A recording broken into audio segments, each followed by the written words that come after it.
Hello മക്കളെ, എങ്ങനെ പോകുന്നു നിങ്ങളുടെ പഠിത്തമൊക്കെ? എന്താണ് ഇപ്പോഴത്തെ നിങ്ങളുടെ അവസ്ഥ? സ്റ്റഡി പ്ലാനൊക്കെ എല്ലാവരും കണ്ടിരുന്നോ? സ്റ്റഡി പ്ലാൻ അനുസരിച്ചാണോ നിങ്ങൾ പഠിക്കുന്നത്? അത് നിങ്ങൾക്ക് എഫക്റ്റീവായിട്ട് തോന്നിയോ? അപ്പോൾ ഇങ്ങനത്തെ കാര്യങ്ങളൊക്കെ നിങ്ങളൊന്ന് കമൻറ്റ് ചെയ്തേക്ക് കേട്ടോ. മിസ്സിൻ്റെ ഭാഗത്തു നിന്ന് മാക്സിമം ഹെൽപ്പ് തരാനായിട്ട് മിസ്സ് ശ്രമിക്കുന്നുണ്ട്. സ്റ്റഡി പ്ലാൻ തന്നു, പിന്നെ എല്ലാ ചാപ്റ്റേഴ്സിൻ്റെയും ന്യൂക്ലിയർ ഒഴികെ ബാക്കി എല്ലാ ചാപ്റ്റേഴ്സിൻ്റെയും ലിങ്ക് ഉള്ള പ്ലേലിസ്റ്റ് ഡിസ്ക്രിപ്ഷൻ ബോക്സിൽ കൊടുത്തിട്ടുണ്ടായിരുന്നു. നോട്ട്സ് ടെലഗ്രാമിൽ അയക്കുന്നുണ്ട്, ചോദിക്കുന്നവർക്ക് പേഴ്സണലായിട്ട് അയച്ചു കൊടുക്കുന്നുണ്ട്. പേഴ്സണലായിട്ട് ഡൗട്ട് ക്ലിയർ ചെയ്യാൻ ചോദിക്കുന്നവർക്ക് ഡൗട്ട്സ് ക്ലിയർ ചെയ്ത് കൊടുക്കുന്നുണ്ട്. ഇനിയുണ്ട് ഡൗട്ട്സ്, ഒരുപാട് ഡൗട്ട്സ് വരുന്നതുകൊണ്ട് ഇങ്ങനെ ഞാൻ നോക്കി റിപ്ലൈ കൊടുത്തുകൊണ്ടിരിക്കുന്നതേ ഉള്ളൂ. അപ്പോൾ ഇത്രയൊക്കെ കാര്യങ്ങൾ ചെയ്യുന്നുണ്ട്. ന്യൂക്ലിയറുടെ വീഡിയോ ഇടാം, 2 റിക്വസ്റ്റ് പിന്നെയും വന്നു, വീഡിയോ ഒന്ന് വേഗം ഇടുമോ എന്ന് ചോദിച്ചിട്ട്. നിങ്ങൾക്ക് അറിയാമല്ലോ, ഇപ്പോൾ എക്സാം ടൈം ആകുമ്പോൾ ഓഫ്ലൈനും ക്ലാസ്സസും പിന്നെ മറ്റേ SSLCയുടെ ഒക്കെ എക്സാംസ് നടക്കുകയാണല്ലോ. അപ്പോൾ അതിൻ്റെയൊക്കെ ക്ലാസ്സസിൻ്റെ ഇടയിലാണ് നമ്മൾ വീഡിയോ എടുക്കുന്നത്. അപ്പോൾ അതുകൊണ്ടാണ് വീഡിയോ ഒക്കെ കുറച്ച് ലേറ്റായി പോകുന്നത് കേട്ടോ. പക്ഷേ മാക്സിമം നിങ്ങൾക്ക് ആവശ്യമുള്ള കാര്യങ്ങളൊക്കെ വീഡിയോ സെറ്റ് ചെയ്ത് ഇങ്ങനെ എല്ലാ കാര്യങ്ങളും വീഡിയോ എടുക്കാനുള്ളതെല്ലാം റെഡിയാക്കി വെച്ചിട്ടുണ്ട്. പക്ഷേ വീഡിയോ എടുക്കാനുള്ളൊരു ഗ്യാപ്പ് കിട്ടാത്തതുകൊണ്ട് മാത്രമാണ് വീഡിയോസ് ലേറ്റായി പോകുന്നത്. സോറി കേട്ടോ. പിന്നെ എനിക്ക് സ്റ്റഡി പ്ലാൻ്റെ വീഡിയോ ഇട്ടതിൻ്റെ താഴെ എനിക്കൊരു കമൻറ്റ് വന്നത് എനിക്ക് ഭയങ്കര ഇഷ്ടപ്പെട്ടു. അതാ അയച്ച കുട്ടിയുടെ മാനസികാവസ്ഥ എന്താണെന്നുള്ളത് എനിക്ക് മനസ്സിലാവുന്നില്ല. എന്നോടുള്ള ദേഷ്യം കാണിച്ചതാണോ അതോ സങ്കടം കാണിച്ചാണോ എന്താണെന്ന് മനസ്സിലാവുന്നില്ല. എന്നോട് ചോദിച്ചിരിക്കുന്നത് ഫിസിക്സ് മാത്രം പഠിച്ചാൽ മതിയോ, ഞങ്ങൾ കെമിസ്ട്രിയും ബയോളജിയും ഒന്നും പഠിക്കണ്ടേ എന്നാണ് ചോദിച്ചിരിക്കുന്നത്. അപ്പം അത് ഏത് രീതിയിലാണ് ചോദിച്ചിരിക്കുന്നതെന്ന് എനിക്ക് മനസ്സിലായില്ല. മിസ്സിൻ്റെ ഫിസിക്സ് മാത്രം പഠിച്ചാൽ മതിയോ എന്നാണോ ചോദിച്ചതെന്ന് എനിക്ക് മനസ്സിലാവുന്നില്ല. പക്ഷേ സ്റ്റഡി പ്ലാനിൽ ഞാൻ പ്രത്യേകം പറയുന്നുണ്ട്, എനിക്ക് കെമിസ്ട്രിയെ പറ്റിയിട്ടും ബയോളജിയെ പറ്റിയിട്ടും ഒന്നും വലിയ വിവരമില്ല. പക്ഷേ നിങ്ങൾക്ക് ഓരോ ദിവസം ഗ്യാപ്പ് ഇട്ടിട്ടാണ് പരീക്ഷ എന്നുള്ളതിനെ പറ്റി എനിക്കറിയാം. അതുകൊണ്ട് തന്നെ ഞാൻ ഫിസിക്സ് ഞായറാഴ്ച തൊട്ട് പഠിച്ചു തുടങ്ങാനുള്ള ടൈം ടേബിളാണ് തന്നത്. അതിനകത്ത് ഞാൻ സിമ്പിളായിട്ടുള്ള ചാപ്റ്റേഴ്സ് രണ്ട് ചാപ്റ്റേഴ്സ് വെച്ചിട്ട് ആകെ ഇട്ടിട്ടുള്ളൂ. അപ്പോൾ അതിനിടയിൽ ഞാൻ പറയുന്നുണ്ട്, നിങ്ങൾ ഇതിനിടയിൽ ബയോളജിയും ഇംഗ്ലീഷും ഒക്കെ പഠിക്കാനുള്ള സമയം കണ്ടെത്തണം. ഒപ്പം ഇമ്പ്രൂവ്മെൻറ്റ് എക്സാമിനേഷൻ എഴുതുന്നവരാണെങ്കിൽ അതിനുള്ള ചെറിയ സമയം കണ്ടെത്തുക എന്ന് മനസ്സിലാക്കിക്കൊണ്ടാണ് ഞാൻ അതിനനുസരിച്ചിട്ടുള്ള ചാപ്റ്റേഴ്സേ തന്നിട്ടുള്ളൂ കേട്ടോ. അപ്പോൾ എന്താണോ ഇതയച്ച ആ വ്യക്തി ഈ ഒരു വീഡിയോ കാണുന്നുണ്ടെങ്കിൽ ഒന്ന് മിസ്സിനോട് ക്ഷമിക്ക്. ബയോളജിയും കെമിസ്ട്രിയും ഒക്കെ കൺസിഡർ ചെയ്തിട്ട് തന്നെയാണ് മിസ്സ് സ്റ്റഡി പ്ലാൻ തന്നത്. അത് വീഡിയോ ചിലപ്പോൾ മുഴുവൻ കാണാത്തതുകൊണ്ടുള്ള പ്രശ്നമായിരിക്കും കേട്ടോ. ഓക്കെ, അപ്പോൾ അത് കഴിഞ്ഞു. അപ്പോൾ നമ്മൾ ഇന്ന് ചെയ്യാൻ പോകുന്നത്, മോഡൽ എക്സാമിനേഷന് മുന്നേ ഒത്തിരി പേര് ഇങ്ങനെ ചോദിക്കുന്നുണ്ടായിരുന്നു, മിസ്സേ കോവിഡിന് ബിഫോറും കോവിഡിന് ആഫ്റ്ററും ഉള്ള ക്വസ്റ്റ്യൻ പേപ്പറും എക്സാമിനേഷനും ഒക്കെ പാറ്റേൺ മാറി, ക്വസ്റ്റ്യൻ മാറി, ഭയങ്കര ടെൻഷനാണ് പല കുട്ടികൾക്കും. ചില സ്കൂളിലെ ടീച്ചേഴ്സ് പറഞ്ഞു ഇനിയുള്ള പാറ്റേൺ ആയിരിക്കില്ല, പഴയ പാറ്റേണിലായിരിക്കും പോകാമെന്നൊക്കെ പറഞ്ഞു. പക്ഷേ നമ്മൾ മോഡൽ എക്സാം കണ്ടല്ലോ, മോഡൽ എക്സാമിൽ അങ്ങനെ ഭയങ്കര പാറ്റേൺ ചേഞ്ചൊന്നും നമ്മൾ കണ്ടില്ല. എന്താ പറയുക, സിമ്പിളായിട്ടുള്ള ക്വസ്റ്റ്യൻസ് തന്നെ ചോദിച്ചിട്ടുണ്ടായിരുന്നുള്ളൂ. നമ്മൾ പ്രതീക്ഷിക്കുന്ന ക്വസ്റ്റ്യൻസ് തന്നെ ചോദിച്ചിട്ടുണ്ടായിരുന്നുള്ളൂ. ആ ഒരു ടൈപ്പ് ഓഫ് ക്വസ്റ്റ്യൻസ് തന്നെയാണ് ബോർഡ് എക്സാമിനേഷനും വരുന്നതെങ്കിൽ നമ്മൾ വലിയ ഒരു ബുദ്ധിമുട്ട് ഉണ്ടാവില്ല എന്ന് തന്നെയാണ്. കാരണം നമ്മൾ മോഡലിന് പഠിച്ചതിനേക്കാൾ എന്തായാലും നന്നായിട്ട് ബോർഡിന് പഠിച്ചിട്ടാണ് പോവുക അല്ലേ. അപ്പോൾ നിങ്ങൾ ആ ക്വസ്റ്റ്യൻ പേപ്പർ കണ്ടാൽ തന്നെ മനസ്സിലാവുന്നുണ്ട്, വളരെ 1-2 ക്വസ്റ്റ്യൻസ് മാത്രമേ ഉള്ളൂ, ഒന്ന് ആലോചിച്ച് എഴുതാനുള്ള ക്വസ്റ്റ്യൻസ് ഉണ്ടായിരുന്നുള്ളൂ. എന്നാലും നമ്മളോട് മക്കൾ ചോദിക്കുന്നതല്ലേ, ചോദിക്കുമ്പോൾ നമ്മളത് ചെയ്തു കൊടുക്കാതിരിക്കാൻ പാടില്ലല്ലോ. അപ്പോൾ എന്നോട് ചോദിച്ചിരുന്നു, മിസ്സേ 2017 മുതലുള്ള ക്വസ്റ്റ്യൻ പേപ്പറും കൂടെ ഒന്ന് ഡിസ്കസ് ചെയ്യാവോ? കാരണം 2020 മുതൽ 2023 വരെയുള്ള ക്വസ്റ്റ്യൻ പേപ്പർ ഡിസ്കസ് ചെയ്ത് നമ്മുടെ ചാനലിലുണ്ട്, അതിൻ്റെ ലിങ്കൊക്കെ ഞാൻ കൊടുക്കുന്നുണ്ടായിരുന്നു. അപ്പോൾ എന്നാൽ ആയിക്കോട്ടെ, നമ്മൾ പഴയ ക്വസ്റ്റ്യൻ പേപ്പറിൻ്റെ ഡിസ്കസ് ചെയ്തില്ല എന്ന് വേണ്ടല്ലോ എന്ന് വിചാരിച്ചിട്ട് ഇനി ആ ക്വസ്റ്റ്യൻ പേപ്പേഴ്സാണ് ചാപ്റ്റർ വൈസായിട്ട് നമ്മൾ വീഡിയോ ഇടുന്നത്. അപ്പോൾ ഇന്ന് ഞാൻ ഫസ്റ്റ് 4 ചാപ്റ്റേഴ്സ്, ഏറ്റവും ഇമ്പോർട്ടൻ്റ് ആയിട്ടുള്ള 4 ചാപ്റ്റേഴ്സിൽ 4 ചാപ്റ്റേഴ്സാണ്. ആദ്യത്തെ 4 ചാപ്റ്റേഴ്സ്, ഈ 4 ചാപ്റ്റേഴ്സിൻ്റെ പ്രീവിയസ് ക്വസ്റ്റ്യൻസ് നമുക്കൊന്ന് ഡിസ്കസ് ചെയ്ത് നോക്കാം. അപ്പോൾ അതിനകത്തെന്ന് പറഞ്ഞു കഴിഞ്ഞാൽ നിങ്ങൾക്ക് നോക്കുമ്പോൾ ക്വസ്റ്റ്യൻസ് കുറവായിരിക്കും. കാരണം കുറേ ടോപ്പിക്സ് പണ്ടുള്ളതിനെക്കാട്ടിലും ഡിലീറ്റ് ചെയ്തിട്ടുണ്ട് അല്ലേ. 2020 മുന്നേ നിങ്ങൾക്ക് ഒത്തിരി ടോപ്പിക്സ് പഠിക്കാനുണ്ടായിരുന്നു, അതൊക്കെ കോവിഡിന് ശേഷം ഡിലീറ്റഡ് ആണ്. അപ്പോൾ അതിന് റിലേറ്റ് ചെയ്തിട്ടുള്ള ക്വസ്റ്റ്യൻസൊക്കെ ഞാൻ ഒഴിവാക്കിയിട്ടുള്ള ക്വസ്റ്റ്യൻ പേപ്പറാണ് നമ്മൾ കാണാൻ പോകുന്നത്. എന്നാലും ഞാൻ നോക്കുമ്പോൾ ഇതിനകത്തുള്ള കുറേ നല്ല ക്വസ്റ്റ്യൻസ് ഉണ്ട്, മുന്നേ ഒക്കെ ചോദിച്ചത്. നല്ലതെന്ന് പറഞ്ഞാൽ നമുക്ക് ടഫെന്നൊന്നും പറയാനില്ല, എന്നാലും ഈ ക്വസ്റ്റ്യൻസൊക്കെ നമുക്കൊന്ന് ചെയ്ത് വെക്കാം കേട്ടോ. അപ്പോൾ ഈ ഒരു 3 ക്വസ്റ്റ്യൻ പേപ്പറും 3 ക്വസ്റ്റ്യൻ പേപ്പർ അല്ല ഇതിനകത്തുള്ളത്, സെയിം മോഡലിൻ്റെ ഒക്കെ ക്വസ്റ്റ്യൻ പേപ്പേഴ്സ് മിക്സ് ചെയ്തിട്ടാണുള്ളത്. 2017 മുതൽ 18, 19, 3 വർഷം. 2020 മുതൽ 23 വരെയുള്ള ക്വസ്റ്റ്യൻ പേപ്പർ ചെയ്തിട്ടുണ്ട്. അപ്പോൾ 20, 21, 22, 23 7 ക്വസ്റ്റ്യൻ പേപ്പേഴ്സായി. പിന്നെ 24ലുള്ള മോഡൽ എക്സാമിനേഷൻ്റെ ആൻസർ കീ നമ്മൾ ചെയ്തിട്ടുണ്ട്, ബോർഡ് എക്സാമിൻ്റെതൊക്കെ ചെയ്തിട്ടുണ്ട്. അപ്പോൾ അതൊക്കെ കൂടി ആകുമ്പോൾ മൊത്തത്തിലൊരു 7 സെറ്റ് ഓഫ് 7 വർഷത്തെ ക്വസ്റ്റ്യൻ പേപ്പേഴ്സാണ് നമ്മൾ ചെയ്യുന്നത്, 3 സെറ്റ് വെച്ചിട്ട്. അപ്പോൾ 21 ക്വസ്റ്റ്യൻ പേപ്പറും പ്ലസ് 2024 കൂടെ ചേർന്നിട്ട് 24 ക്വസ്റ്റ്യൻ പേപ്പേഴ്സാണ് നമ്മൾ ഇപ്പോൾ ചെയ്യുന്നത്. ഇത്രയും ക്വസ്റ്റ്യൻ പേപ്പേഴ്സ് റെഡിയാക്കി നിങ്ങൾ പരീക്ഷയ്ക്ക് പോയി കഴിഞ്ഞാൽ, പിന്നെ ഇമ്പോർട്ടൻറ്റ് ഡെറിവേഷൻസ് ഒക്കെ പഠിച്ചു കഴിഞ്ഞാൽ പിന്നെ എന്തിനാണ് നിങ്ങൾ ഫിസിക്സ് പേടിക്കുന്നത്? ഒന്നും പേടിക്കാനില്ല കേട്ടോ. അപ്പോൾ ഇന്ന് പിന്നെ കുറച്ച് ഒന്നും പഠിച്ചു തുടങ്ങിയിട്ടില്ല എന്നൊക്കെ പറഞ്ഞ് ഇപ്പോഴും സങ്കടപ്പെട്ട് മെസ്സേജ് ഇടുന്ന കുട്ടികളൊക്കെ ഉണ്ട്. അവർക്കൊക്കെ വേണ്ടിയിട്ട് മിസ് അവസാനം എങ്ങനെയാണ് പഠിക്കേണ്ടത് നിങ്ങളൊന്ന് പറഞ്ഞു തരാം കേട്ടോ. ഓക്കെ, അപ്പോൾ അത് നമുക്ക് ക്വസ്റ്റ്യൻ പേപ്പേഴ്സ് നോക്കാം. First chapter electric charges and field ആണ്. The ratio of electric field on the equatorial point and at the axial point at equal distances from the center of a short electric dipole is. Equatorial ലൈനിൽ electric field equation എന്താണ്? 1/4πε0 into p/r³ ആണ്. അതേസമയം axial ലൈനിൽ വരിക എന്താണ്? Axial ലൈനിൽ അത് 1/4πε0 into 2p/r³ ആണ്. അപ്പോൾ ഇവിടെ പിയും ഇവിടെ 2p ആണ്, ബാക്കി എല്ലാം സെയിം ആണ്. അപ്പോൾ എന്താണ് റേഷ്യോ വരിക? 1:2 ആണ് റേഷ്യോ വരുന്നത് അല്ലേ. Then closed surface encloses an electric dipole. What is electric flux through the surface? എന്തായിരിക്കും? ഒരു ഡൈപോൾ ആണ് ഒരു ക്ലോസ്ഡ് സർഫസിനകത്ത് ഉള്ളതെങ്കിൽ -q +q കൂടെ എന്താവും? നെറ്റ് ചാർജ് എന്ന് പറയുന്നത് ഗോസസ് തിയറം എന്താണ്? The electric flux is equal to the net charge enclosed by the surface ആണ്. അപ്പോൾ നെറ്റ് ചാർജ് അവിടെ എന്തായി പോയി? 0 ആയിപ്പോയി. അപ്പോൾ ഫ്ലക്സും അവിടെ എന്താണ് വരിക? 0 ആണ് വരിക. അടുത്ത ചോദ്യം ഒരു ഡെറിവേഷൻ ആണ്. Spherical shell of radius r is uniformly charged with +q by Gauss's theorem. Find the electric field intensity at a point p. ഈ ഡെറിവേഷൻ ഒക്കെ നമ്മൾ ഡീറ്റെയിൽഡ് ആയിട്ട് നമ്മുടെ ചാപ്റ്റർ ചെയ്ത കൂട്ടത്തിൽ ചെയ്തിട്ടുണ്ട്. അപ്പം ഗോസസ് തിയറത്തിൻ്റെ 3 ആപ്ലിക്കേഷൻസും നിങ്ങൾ നന്നായി പഠിക്കുക. സ്ട്രേറ്റ് കണ്ടക്ടറും ലീനിയർ ചാർജ് ഡിസ്ട്രിബ്യൂഷനും പിന്നെ പ്ലെയിൻ ഷീറ്റും അതുപോലെ തന്നെ സ്ഫെറിക്കൽ ഷെല്ലായിരുന്നു പണ്ടൊക്കെ എപ്പോഴും ഇതായിട്ട് ചോദിക്കാറുണ്ടായിരുന്നു കേട്ടോ. അപ്പോൾ ഇതിൻ്റെ 3 കേസസും outside the spherical shell, inside the spherical ഷെല്ലും ചോദിച്ചിട്ടുണ്ട്. അതിനകത്ത് ഒരു കേസും കൂടെ ഉണ്ട്, ഓൺ ദ സർഫസും കൂടെ ഉള്ള ഒരു കേസും കൂടെ ഉണ്ട്. അപ്പോൾ ഇത് പഠിക്കുക. അടുത്ത നോക്കൂ. 2 equal and opposite charges placed in air is as shown in figure. Redraw the figure and show the direction of dipole moment, direction of resultant electric field at P. അതായത് നമ്മുടെ ഇക്വറ്റോറിയൽ അതിൻ്റെ കേസാണ് ചോദിച്ചിരിക്കുന്നത്. ഏതാണ്? Electric field intensity along the equatorial line and axial line എന്ന് പറയുന്ന first ചാപ്റ്ററിൻ്റെ തുടക്കത്തിൽ വരുന്ന ഡെറിവേഷൻ ഇല്ലേ, അതിൻ്റെ ഡയഗ്രാം മാത്രം വരയ്ക്കാനാണ് ആദ്യം ചോദിച്ചിരിക്കുന്നത്. അപ്പോൾ നമ്മുടെ ഡയഗ്രാം വരുന്നത് എങ്ങനെയാണ്? ഒരു സ്ഥലത്ത് +q വരും, ഒരു സ്ഥലത്ത് -q വരും. നമ്മൾ സാധാരണ വരയ്ക്കുമ്പോൾ ഇവിടെ -q ഇവിടെ +q ആയിട്ടാണ് വരയ്ക്കാറല്ലേ. അപ്പോൾ ഇങ്ങനെ വരയ്ക്കുന്നു. ഈ ഡിസ്റ്റൻസ് നമ്മൾ പൊതുവെ എടുക്കുക 2a ആണ്. അപ്പോൾ ഇതിൻ്റെ പകുതി ഇവിടെ a ഇവിടെ a. ഇവിടെ ടോട്ടൽ ഡിസ്റ്റൻസ് d എടുത്തതുകൊണ്ടാണ് d/2 എന്ന് വരുന്നത്. നമ്മൾ 2a എടുക്കുമ്പോൾ a എന്ന് എഴുതിയാൽ മതി. എന്നിട്ട് ഇവിടെയാണ് p വരുന്നത്. അപ്പോൾ ഈ സൈഡിൽ +q ഇവിടെ -q വരുന്നെങ്കിൽ ഇലക്ട്രിക് ഫീൽഡിൻ്റെ ഡയറക്ഷൻ ഇങ്ങോട്ടേക്കായിരിക്കും വരിക. അതേസമയം ഇവിടെ -q ഇവിടെ +q ആണ് എടുക്കുന്നതെങ്കിൽ ഇലക്ട്രിക് ഫീൽഡിൻ്റെ ഡയറക്ഷൻ ഓപ്പോസിറ്റ് ആയിട്ടായിരിക്കും വരിക, ഇങ്ങോട്ടേക്കായിരിക്കും ഡയറക്ഷൻ വരുന്നത് കേട്ടോ. ഓക്കെ, അപ്പോൾ അതൊന്ന് അതിൻ്റെ ഡയഗ്രാം കറക്റ്റ് ഫസ്റ്റ് ചാപ്റ്ററൊക്കെ ഒരുവിധം എല്ലാവരും നന്നായി പഠിച്ചിട്ടുണ്ടാവണം അല്ലേ. അതിൻ്റെ പഠിച്ച് വെക്കാം. അതിൻ്റെ ബി പാർട്ട് എന്താണ്? Write an equation to find the electric field at P. പിയിലുള്ള ഇലക്ട്രിക് ഫീൽഡ് കണ്ടുപിടിക്കാനുള്ള ഇക്വേഷൻ എന്തുവാണ്? 1/4πε0 into p divided by r² plus a² എന്ന് എഴുതിയാൽ മതി. r² plus a² the whole raised to 3/2. ഇതിനകത്താണ് നമ്മൾ സ്പെഷ്യൽ കേസ് ആക്കി എടുത്തിട്ട് ഇവിടെ എന്ത് ചെയ്യും? 1/4πε0 into p/r² the whole raised to 3/2 എന്ന് കൊടുക്കും. കാരണം a എന്താണ്? കമ്പാരിറ്റീവ്ലി സ്മോൾ ആണെന്ന് പറഞ്ഞിട്ട് അതിനെ ഡിലീറ്റ് ചെയ്തിട്ടാണ് നമ്മൾ ലാസ്റ്റ് എടുക്കുന്നത്. 2 കട്ടായി കഴിയുമ്പോൾ 1/4πε0 into p/r³ എന്ന് കിട്ടുന്നത്. ഈ ഇക്വേഷൻ എഴുതിയാലും അവിടെ ആൻസർ കറക്റ്റ് ആണ് കേട്ടോ. ഓക്കെ, അടുത്ത നോക്കൂ. അടുത്തത് നല്ലൊരു ചോദ്യമാണ്. 2 spheres encloses charges as shown in figure. അപ്പോൾ ഉള്ളിലൊരു ചെറിയ സ്ഫിയർ ഉണ്ട്. ഈ ചെറിയ സ്ഫിയറിൻ്റെ ചാർജ് Q എന്നും വേറൊരു സ്ഫിയർ ഉണ്ട്, അതിൻ്റെ ചാർജ് $2q എന്നും തന്നിട്ടുണ്ട്. ഈ ഡിസ്റ്റൻസ് ഇവിടെ തന്നിരിക്കുന്നത് r എന്നാണ്. From the centre to the outer ഇത് തന്നിരിക്കുന്ന ഡിസ്റ്റൻസ് r എന്ന് തന്നിട്ടുണ്ട്.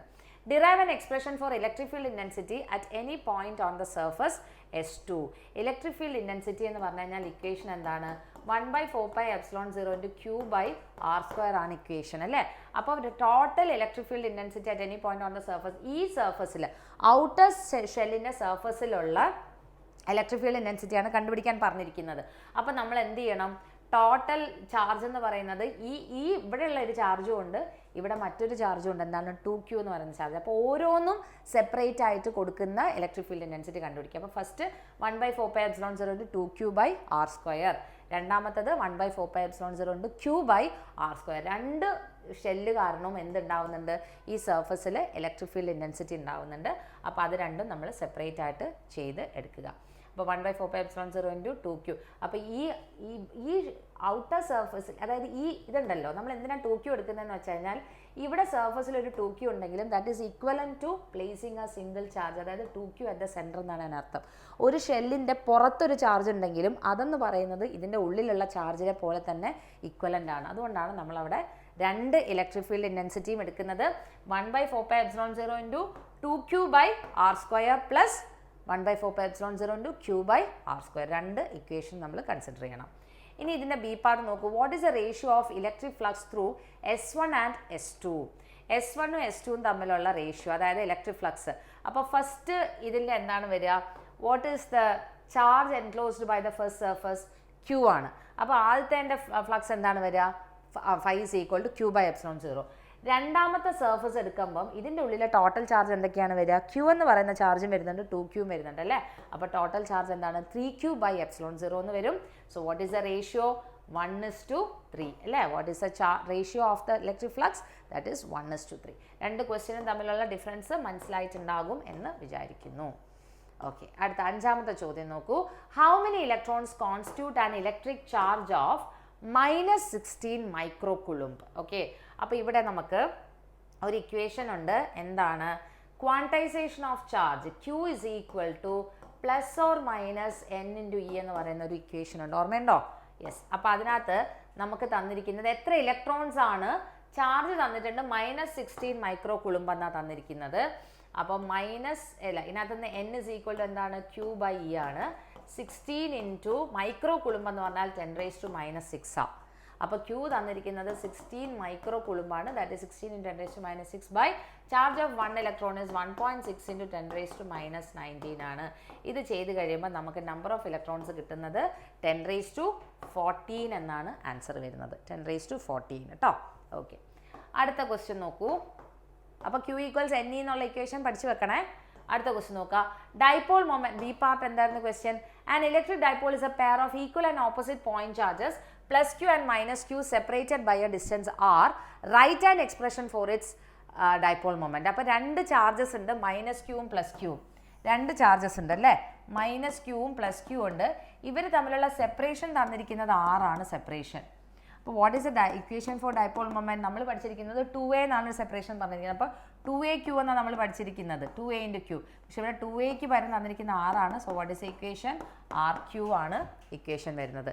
Then when an electric dipole is subjected to an uniform electric field, what will happen? ഒരു ഇലക്ട്രിക് ഫീൽഡിനെ നമ്മൾ ഒരു യൂണിഫോം ഇലക്ട്രിക് ഫീൽഡിലേക്ക് നമ്മൾ ഇലക്ട്രിക് ഡൈപോളിനെ വെച്ച് കഴിഞ്ഞാൽ അവിടെ എന്താ സംഭവിക്കുക? അതിനകത്തേക്കൊരു ടോർക്ക് ആക്ട് ചെയ്യും അല്ലേ? ഈ ടോർക്കിൻ്റെ ഡെറിവേഷൻ വേണമെങ്കിൽ, ഡെറിവേഷൻ ആയിട്ട് ചോദിച്ചിട്ടില്ല, what will happen എന്ന് മാത്രമേ ചോദിച്ചിട്ടുള്ളൂ. So it will rotate in the electric field. അതേസമയം നോൺ യൂണിഫോം ആയിട്ടുള്ള ഇലക്ട്രിക് ഫീൽഡാണ് വെക്കുന്നതെങ്കിൽ ഡൈപോളിന് എന്ത് സംഭവിക്കും? ഡൈപോളിന് both linear motion both translational motion and rotational motion will take place uniform electric field വെക്കുകയാണെങ്കിൽ. അപ്പോൾ ഇത്രയും ചോദ്യങ്ങളാണ് ഫസ്റ്റ് ചാപ്റ്ററിൽ നിന്നും ആദ്യത്തെ 3 കൊല്ലം ചോദിച്ചത്. ഇതിനകത്ത് കാണുന്നുണ്ടല്ലോ, നിങ്ങൾ അങ്ങനെ ടഫ് എന്ന് പറയാനായിട്ടുള്ളൊരു ചോദ്യം ആകെ വന്നത് ഈ ഒരു സ്ഫിയറിൻ്റെ ചോദ്യമാണ്. ഇതിനകത്ത് ഫസ്റ്റ് പാർട്ട് നിങ്ങൾക്ക് മനസ്സിലായിട്ടുണ്ടാവും എന്ന് വിചാരിക്കുന്നു. Electric field intensity equation 1/4πε0 q/r² ആണ്. പക്ഷെ നമ്മളിവിടെ Q എടുക്കുമ്പം ശ്രദ്ധിച്ചാൽ മതി, രണ്ട് ചാർജിൻ്റെയും Q എന്ന് പറയുന്നത് സെപ്പറേറ്റ് ആയിട്ട് തന്നെ എടുത്തിട്ട് നമ്മൾ ചെയ്യണം, അത്രയേ ഉള്ളൂ. അപ്പോൾ ഫസ്റ്റ് ചാപ്റ്റർ കഴിഞ്ഞു. ഇനി സെക്കൻഡ് ചാപ്റ്ററിലേക്ക് പോകാം. സെക്കൻഡ് ചാപ്റ്ററിൻ്റെ പേരെന്താണ്? Electrostatic potential and capacitance. അവിടുത്തെ ഫസ്റ്റ് ചോദ്യം നോക്കൂ. Calculate the effective capacitance between A and B from the figure given below. അപ്പോൾ ഇവിടെ C1ഉം C3യും തന്നിട്ടുണ്ട്. എത്രയാണ്? 100 മൈക്രോഫാരഡും തന്നിട്ടുണ്ട്. C2ഉം C4ഉം 200 മൈക്രോഫാരഡും തന്നിട്ടുണ്ട്. കപ്പാസിറ്റേഴ്സ് സീരീസ് ആയിട്ട് കണക്ട് ചെയ്യുമ്പോൾ എന്താ വരുന്നത്? കപ്പാസിറ്റേഴ്സ് സീരീസ് ആയിട്ട് കണക്ട് ചെയ്യുമ്പോൾ 1/CS is equal to 1/C1 + 1/C2 ആണ്. കപ്പാസിറ്റേഴ്സ് പാരലായിട്ട് കണക്ട് ചെയ്യുമ്പോഴാണ് C1 + C2. റെസിസ്റ്റേഴ്സിൻ്റെ കേസിൻ്റെ ഓപ്പോസിറ്റ് ആണ് കപ്പാസിറ്റേഴ്സിൽ വരിക കേട്ടോ, അത് ഓർത്ത് വെക്കണേ. അപ്പോൾ ഇവിടെ നമുക്ക് നോക്കാം, ഈ C1ഉം C2ഉം പാരലായിട്ടാണ് കണക്ട് ചെയ്തിരിക്കുന്നത്, C1ഉം C2. അപ്പോൾ 100ഉം 200ഉം കൂടെ എത്ര വരും? 300 മൈക്രോഫാരഡ് വന്നോ? അതുപോലെ തന്നെ C3ഉം C4ഉം പാരലായിട്ടാണ് കണക്ട് ചെയ്തിരിക്കുന്നത്, അതും 100ഉം 200ഉം ദാറ്റ് ഈസ് 300 മൈക്രോഫാരഡ് വരും. ഈ രണ്ട് ആൾക്കാരും പാരലായിട്ടല്ലേ കണക്ഷൻ വരിക? നോക്കിക്കേ, ഇപ്പോൾ ദാ ഇവിടെ ഇങ്ങനെയാണ് വന്നിരിക്കുന്നത്. ഒരു കപ്പാസിറ്റർ, രണ്ട് കപ്പാസിറ്റേഴ്സ് ഇങ്ങനെ കണക്ട് ചെയ്തിട്ടുണ്ട്. പിന്നെ ഇവിടെ വീണ്ടും 2 കപ്പാസിറ്റേഴ്സ് ഇങ്ങനെയാണ് കണക്ട് ചെയ്തിരിക്കുന്നത് അല്ലേ. അപ്പോൾ ഇവർ രണ്ടാളും പാരലാണ്, ഇവർ രണ്ടാളും പാരലാണ്. അതിൻ്റെ എഫക്റ്റീവാണ് നമുക്ക് 300 മൈക്രോ ഫാരഡ് എന്ന് പറഞ്ഞ് കിട്ടിയത്. ഓക്കെ, ഇതും 300 മൈക്രോ ഫാരഡ്. അപ്പോൾ ഇവർ രണ്ടാളും എന്താണ്, സീരീസിലാണുള്ളത്. സീരീസിലായിട്ട് വരുമ്പോൾ നമ്മുടെ ഇക്വേഷൻ എന്താ, 1/CS = 1/C1 + 1/C2 ആണ്. പക്ഷെ ഒരു കാര്യം നോക്കിക്കേ, ഇവിടുത്തെ 2 കപ്പാസിറ്റേഴ്സും സെയിം വാല്യൂ ആണ്, കപ്പാസിറ്റൻസ് സെയിം ആണ് അല്ലേ. കപ്പാസിറ്റൻസ് സെയിം ആകുമ്പോൾ നമുക്ക് ഇങ്ങനെ എഴുതാം, ഇക്വേഷൻ C/N എന്ന് എഴുതാം. സി എന്ന് പറയുന്നത് എന്താണ്, what is capacitance 300 by N എന്ന് പറഞ്ഞാൽ എത്ര കപ്പാസിറ്റേഴ്സ് ഉണ്ട്, 2. അപ്പോൾ that is equal to 150 micro farad ആണ് എന്ത് വരുന്നത്, ദ എഫക്റ്റീവ് കപ്പാസിറ്റൻസ് വരുന്നത് 150 മൈക്രോ ഫാരഡ് ആണ്. കണ്ടോ. അപ്പോൾ കപ്പാസിറ്റേഴ്സ് ഐഡൻറ്റിക്കൽ കപ്പാസിറ്റേഴ്സ് എന്ന് പറയുക. അവനെ ഒരേ കപ്പാസിറ്റൻസ് ഉള്ള 2 കപ്പാസിറ്റേഴ്സിനെയാണ് ഐഡൻറ്റിക്കൽ കപ്പാസിറ്റേഴ്സ് എന്ന് പറയുക. ഐഡൻറ്റിക്കൽ കപ്പാസിറ്റേഴ്സ് സീരീസ് ആയിട്ടാണ് കണക്ട് ചെയ്യുന്നതെങ്കിൽ C/N എന്നും, പാരലൽ ആയിട്ടാണ് കണക്ട് ചെയ്യുന്നതെങ്കിൽ N × C ആണ് ഇക്വേഷൻ. N എന്ന് പറഞ്ഞാൽ number of capacitors and C is the capacitance of the capacitor given. Okay, അത് കഴിഞ്ഞു. അപ്പോൾ നമ്മളോട് കണ്ടുപിടിക്കാൻ പറഞ്ഞത് എന്തായിരുന്നു, what is the effective capacitance ആണ് കണ്ടുപിടിക്കാൻ പറഞ്ഞിരിക്കുന്നത്. ഓക്കെ, അടുത്തത് നോക്കൂ. The equipotential surface through a point is normal to the electric field at that point. What is meant by equipotential surface? എന്താണ് ഇക്വിപൊട്ടൻഷ്യൽ? ഇക്യു എന്ന് പറഞ്ഞാൽ സെയിം അല്ലേ. അപ്പോൾ ഒരു സർഫസിൽ that has the same potential throughout, that is called equipotential surface. What is the work done to move a charge on an equipotential surface? ഒരു സർഫസിൽ നിന്നും മറ്റൊരു, അല്ലെങ്കിൽ ഒരു ഇക്വിപൊട്ടൻഷ്യൽ സർഫസിൻ്റെ ഒരു പോയിന്റിൽ നിന്നും മറ്റൊരു പോയിന്റിലേക്ക് ചാർജിനെ നീക്കാനായിട്ട് നമ്മളവിടെ വർക്ക് ഒന്നും ചെയ്യേണ്ട ആവശ്യമില്ല. വർക്ക് 0 ആയിരിക്കും, because there is no potential difference. അപ്പോൾ വർക്കിൻ്റെ ആൻസർ എന്താണ്, 0. C part, draw the equipotential surface for a uniform electric field. അപ്പോൾ ഒരു യൂണിഫോം ആയിട്ട് ഇലക്ട്രിക് ഫീൽഡിൻ്റെ ഇക്വിപൊട്ടൻഷ്യൽ സർഫസുകളാണ് ഈ വരച്ചിരിക്കുന്നത്. കണ്ടോ, പ്ലെയിൻ ആയിട്ടുള്ള ഇക്വിപൊട്ടൻഷ്യൽ സർഫസ് ആയിരിക്കും. ഇലക്ട്രിക് ഫീൽഡ് ലൈൻസ് ആണ് ഇങ്ങനെ കാണിച്ചിരിക്കുന്നത്. അപ്പം equipotential surfaces are plane surfaces കേട്ടോ. പാരലൽ ആയിട്ടാണ് ഇലക്ട്രിക് ഫീൽഡ് ലൈൻസ് വരുന്നതെങ്കിൽ. അപ്പം നമ്മുടെ ഇക്വിപൊട്ടൻഷ്യൽ സർഫസ് ഡെഫിനിഷൻ, അതിൻ്റെ 4 പ്രോപ്പർട്ടീസ് ഉണ്ട്. പ്രോപ്പർട്ടീസും ആ ഇക്വിപൊട്ടൻഷ്യൽ സർഫസ് വരയ്ക്കാനുള്ളതും പഠിച്ചു വെച്ചേക്കുക. നെക്സ്റ്റ് നോക്കൂ. Calculate the electrical capacitance of the earth. The radius of earth is 6400 kilometre. എർത്തിനെ നമ്മളൊരു സ്ഫിയർ ആയിട്ടാണ് കൺസിഡർ ചെയ്യുന്നത്. സ്ഫെറിക്കൽ കപ്പാസിറ്ററിൻ്റെ കപ്പാസിറ്റൻസിൻ്റെ ഇക്വേഷൻ ഇതാണ്. അറിയില്ലെങ്കിൽ മാർക്ക് ചെയ്ത് വെച്ചോളൂ, എഴുതി വെച്ചോളൂ. 4πε0 × r. What is r? r is the radius of the earth. Okay, അപ്പോൾ 4π × ε0 എന്ന് പറയുന്നത് എന്തുവാണ്, 1/9 × 10⁹. കാരണം 1/4πε0യുടെ വാല്യൂ എത്രയാ, 9 × 10⁹ ആണ്. അപ്പോൾ 4πε0യുടെ വാല്യൂ എത്രയാണ് വരിക, 1/9 × 10⁹ into what is R? Radius of earth 6400 kilometres ആണ്. അതായത് 6400 × 10⁻³ ആണ്. അതുകൊണ്ടാണ് അവിടെ 64 × 10⁵ എന്ന് എഴുതിയിരിക്കുന്നത്. ഇത് ചെയ്ത് വരുമ്പോൾ ആൻസർ വരിക 711 മൈക്രോ ഫാരഡ്. അതായത് 711 × 10⁻⁻6 ഫാരഡ് എന്നാണ് വരിക. ദാറ്റ് ഈസ് 711 മൈക്രോ ഫാരഡ് എന്നാണ് വരിക. Okay, next is the electric field lines of a positive charge is as shown in figure. Give the sign of potential difference Vp minus Vq. Vp minus Vq എന്ന് നമ്മൾ എഴുതണമെങ്കിൽ അവിടെ Vp greater ആയിരിക്കും. Vp greater than Vq ആണ്. So Vp minus Vq എന്ന് പറയുന്നത് positive ആണ്. ഇവിടെ എന്താണെന്ന് വെച്ച് കഴിഞ്ഞാൽ ഇവിടെ ഒരു സംഭവമുണ്ട്. ഇവിടെ Pയും ഇവിടെ Q ആണ് കേട്ടോ. അപ്പം നിയർ ദ ചാർജ് പൊട്ടൻഷ്യൽ കൂടുതലായിരിക്കും ദാൻ എവേ ഫ്രം ദാറ്റ്. അപ്പോൾ ഇവിടെ Q എന്ന് പറയുന്നൊരു പോയിന്റ് ഉണ്ട് കേട്ടോ. അതുകൊണ്ടാണ് നമ്മളവിടെ Vp മൈനസ് Vq എന്ന് പറയുന്നത് ഗ്രേറ്റർ എന്ന് കൊടുത്തത്. Vp ഗ്രേറ്റർ ദാൻ Vq എന്ന് കൊടുത്തു. അതായത് Vp മൈനസ് Vq എന്ന് പറയുന്നത് പോസിറ്റീവാണ്. അതായത് ചാർജിൻ്റെ അടുത്ത് പൊട്ടൻഷ്യൽ കൂടുതലായിരിക്കും. ചാർജിൽ നിന്ന് ദൂരേക്ക് പോകുന്നതിനനുസരിച്ച് പൊട്ടൻഷ്യൽ കുറയുക ചെയ്യുന്നത്. അതുകൊണ്ടാണ് അങ്ങനെ എഴുതിയത്. Then to move a charge from Q to P against E, then work is W. അതായത് എൻ്റെ ക്വസ്റ്റ്യൻ നോക്കൂ. Give the sign of work done by the field in moving a small positive charge from Q to P. അപ്പോൾ നമ്മൾ ഇവിടെ Pയും ഇവിടെ Q ആണെന്ന് വിചാരിക്കൂ. Pയിൽ നിന്ന് Qയിലേക്കാണ് electric field lines കാണിച്ചിരിക്കുന്നത്. അപ്പോൾ ഇലക്ട്രിക് ഫീൽഡിൻ്റെ ഡയറക്ഷൻ ഇങ്ങോട്ടേക്കാണ്. നമ്മൾ Qയിൽ നിന്ന് Pയിലേക്കാണ് ഒരു ചാർജിനെ മൂവ് ചെയ്യുന്നത് അല്ലേ. That is opposite to the direction of electric field. If a charge is moved or taken in the opposite direction of electric field opposite ഡയറക്ഷനിൽ നമ്മൾ ചാർജിനെ നീക്കുവാണെങ്കിൽ എന്താണ് അവിടെ, വർക്ക് നെഗറ്റീവ് ആയിരിക്കും. കാരണം ഇലക്ട്രിക് ഫീൽഡിന് ഓപ്പോസിറ്റ് ഡയറക്ഷനിലാണ് ചാർജ് പോകുന്നതെങ്കിൽ വർക്ക് എന്താണ്? നെഗറ്റീവ്. നമ്മൾ +1 പഠിച്ചില്ലേ positive work negative work. So electric ഫീൽഡിന് അതേ ഡയറക്ഷനിലാണ് ഡിസ്പ്ലേസ്മെൻറ്റ് ഉണ്ടാവുന്നതെങ്കിൽ അവിടെ പോസിറ്റീവ് വർക്ക് ആയിരിക്കും. ഇവിടെ ഓപ്പോസിറ്റ് ഡയറക്ഷൻ ആയതുകൊണ്ട് വർക്ക് നെഗറ്റീവാണ്. Now what is the C part? C part is what is the shape of equipotential surface near the charge? Equipotential surface ചാർജിൻ്റെ അടുത്ത് equipotential surfaceൻ്റെ ഇതെന്ന് പറയുന്നത് എന്തായിരിക്കും? സ്ഫെറിക്കൽ ഷേപ്പ് ആയിരിക്കും. Next, a dielectric slab is placed between the plates of a palplate capacitor. Its capacitance എന്ത് സംഭവിക്കും? Increase ചെയ്യും അല്ലേ? രണ്ട് കപ്പാസിറ്റർ പ്ലേറ്റ്സിൻ്റെ ഇടയിൽ ഒരു ഡയലക്ട്രിക് സ്ലാബ് വെക്കുകയാണെങ്കിൽ കപ്പാസിറ്റൻസ് ഇൻക്രീസ് ചെയ്യും. അതിൻ്റെ പാൽപ്ലേറ്റ് കപ്പാസിറ്ററിൻ്റെ കപ്പാസിറ്റൻസിൻ്റെ ഡെറിവേഷനും കൂടെ പഠിച്ചോണം കേട്ടോ. C=ε0A/d എന്നുള്ളത്. ഓക്കെ, അടുത്തത് റൈറ്റ് ആൻഡ് എക്സ്പ്രഷൻ. അന്ന് ചോദിച്ചത് ഡിറൈവ് ആൻഡ് എക്സ്പ്രഷൻ ആയിരുന്നു. അതിപ്പോൾ നമുക്ക് ഡെറിവേഷൻ ആയിട്ടില്ല. എനർജി സ്റ്റോർഡിൻ്റെ കപ്പാസിറ്ററിൻ്റെ ഇക്വേഷൻ പഠിച്ചാൽ മതി. ഞാൻ ക്വസ്റ്റ്യൻ ഒന്ന് മാറ്റിയതാണ്. അപ്പോൾ U = ഇതാണ് 3 equations. Q²/2C, ½ CV² and ½ Q × V. Okay, അപ്പോൾ സെക്കൻഡ് ചാപ്റ്ററിൽ എന്തൊക്കെയാണ് പഠിക്കേണ്ടതെന്ന് ആലോചിച്ചേ. നമ്മൾ കപ്പാസിറ്റേഴ്സ് മെയിനായിട്ട് പഠിക്കുക. അതിനകത്ത് നിന്ന് കപ്പാസിറ്റൻസ് ഓഫ് എ പാൽപ്ലേറ്റ് കപ്പാസിറ്റർ പഠിക്കുക, കോമ്പിനേഷൻ ഓഫ് കപ്പാസിറ്റേഴ്സ് പഠിക്കുക. കപ്പാസിറ്ററിൻ്റെ ഭാഗത്തു നിന്നാണ് അന്നൊക്കെ കൂടുതൽ ക്വസ്റ്റ്യൻസ് വന്നിരുന്നത്. പക്ഷേ ഇപ്പോൾ electrostatic potential due to a ഡൈപോളിൻ്റെ ഡെറിവേഷനും electrostatic potential due to a point ചാർജിൻ്റെ ഡെറിവേഷൻ, അതായത് V = 1/4πε0 Q/r എന്ന് പറയുന്നൊരു ഇക്വേഷൻ ഉണ്ടല്ലോ, അതും പഠിക്കുക. Electrostatic potential due to a dipole 1/4πε0 P cos θ/r² - a²² എന്ന് പറഞ്ഞ ഇക്വേഷൻ ഉണ്ട്, അതും പഠിച്ചേക്കുക. ഈ രണ്ട് ഡെറിവേഷനും പഠിച്ചു കഴിഞ്ഞാൽ ഇത്രയേ ഉള്ളൂ സെക്കൻഡ് ചാപ്റ്ററിൽ പഠിക്കാനായിട്ട് കേട്ടോ. ഓക്കെ, ഇനി നമുക്ക് അടുത്ത ചാപ്റ്ററിലേക്ക് പോവാം. എന്താണ്? Current electricity. കറണ്ട് ഇലക്ട്രിസിറ്റിയിലെ ഫസ്റ്റ് ക്വസ്റ്റ്യൻ ആണ് write the unit of mobility. എന്താണ് മൊബിലിറ്റി എന്ന് പറഞ്ഞു കഴിഞ്ഞാൽ മ്യൂ വെച്ചിട്ടാണ് റെപ്രസെൻറ്റ് ചെയ്യുക. It is a ratio of drift velocity to electric field. Drift velocity to electric. എന്താണ് drift velocity? The average velocity with which the electrons move from the negative end to the positive end of the conductor. ഒരു conductor നമ്മളൊരു ബാറ്ററിയിലേക്ക് connect ചെയ്യുകയാണെങ്കിൽ ആ കണ്ടക്ടറിൻ്റെ negative terminal connect ചെയ്തിരിക്കുന്നത് negative എൻഡും positive terminal connect ചെയ്തിരിക്കുന്നത് positive എൻഡും അല്ലേ. അപ്പോൾ negative എൻഡിൽ നിന്ന് പോസിറ്റീവ് എൻഡിലേക്ക് ഇലക്ട്രോൺസ് പോകുമ്പോൾ ഓരോ ഇലക്ട്രോണും ഓരോ വെലോസിറ്റിയിലായിരിക്കും. ഇതിൻ്റെ മൊത്തത്തിലുള്ള ആവറേജ് വെലോസിറ്റി എടുക്കുക. ആ ആവറേജ് വെലോസിറ്റിയാണ് ഡ്രിഫ്റ്റ് വെലോസിറ്റി എന്ന് പറയുന്നത്. So drift velocity by electric field. Drift വെലോസിറ്റിയുടെ യൂണിറ്റ് എന്താണ്? മീറ്റർ/സെക്കൻഡ് ആണ്. ഇലക്ട്രിക് ഫീൽഡിൻ്റെ യൂണിറ്റ് എന്താണ്? Newton/meter ആണ്. Volt/meter എന്നും എടുക്കാം.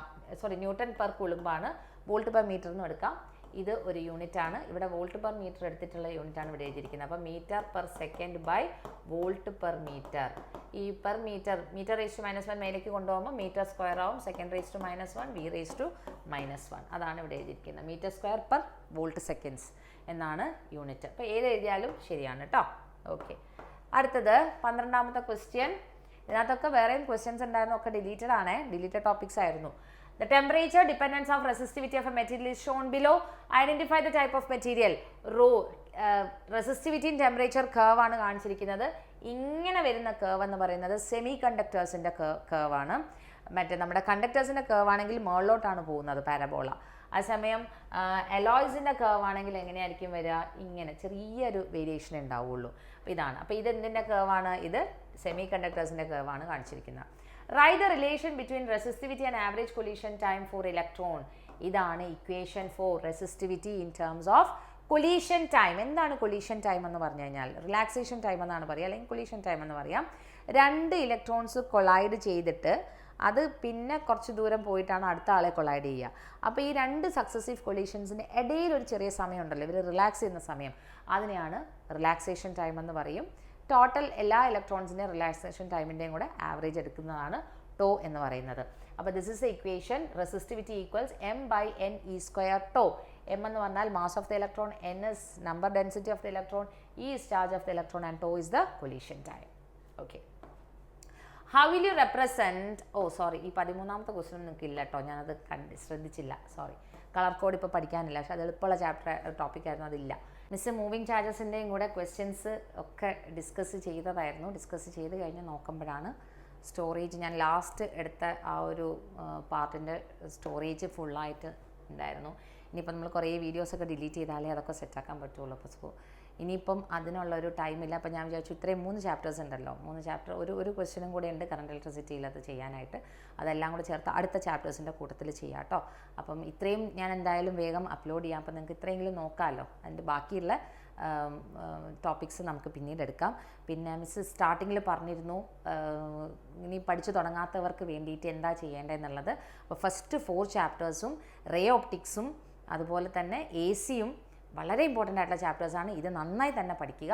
ബാക്കിയുള്ള ചാപ്റ്റേഴ്സിലെ മോസ്റ്റ് ഇമ്പോർട്ടൻ്റ് ആയിട്ടുള്ള ടോപ്പിക്സും പഠിച്ചിട്ട് ഇപ്പം നമ്മൾ തരുന്ന ഈ ക്വസ്റ്റ്യൻസ്, അതായത് ഈ പ്രീവിയസ് ക്വസ്റ്റ്യൻസും ചെയ്തു പോയാൽ മതി. ആദ്യത്തെ ഈ 3 വർഷത്തെ ക്വസ്റ്റ്യൻ പേപ്പർ അല്ലാണ്ട് തന്നെ 2020 മുതൽ 2023 വരെയുള്ളത് നമ്മൾ ചെയ്തതുണ്ട് കേട്ടോ. അതിൻ്റെയൊക്കെ PYQ ഒക്കെ മിസ് ടെലിഗ്രാമിൽ കൊടുത്തേക്കാം. അതിൻ്റെ ഒക്കെ ലിങ്ക് കൊടുക്കാം.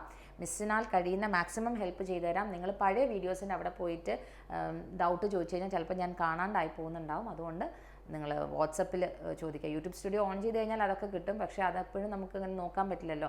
അതുകൊണ്ട് നിങ്ങൾ ഡൗട്ട്സ് എന്തെങ്കിലും ഉണ്ട്, മിസ് അത് ചോദിച്ചിട്ട് കാണുന്നില്ല എങ്കിൽ നിങ്ങൾ വാട്സപ്പിൽ വന്നിട്ട് ഡൗട്ട് ക്ലിയർ ചെയ്യുക.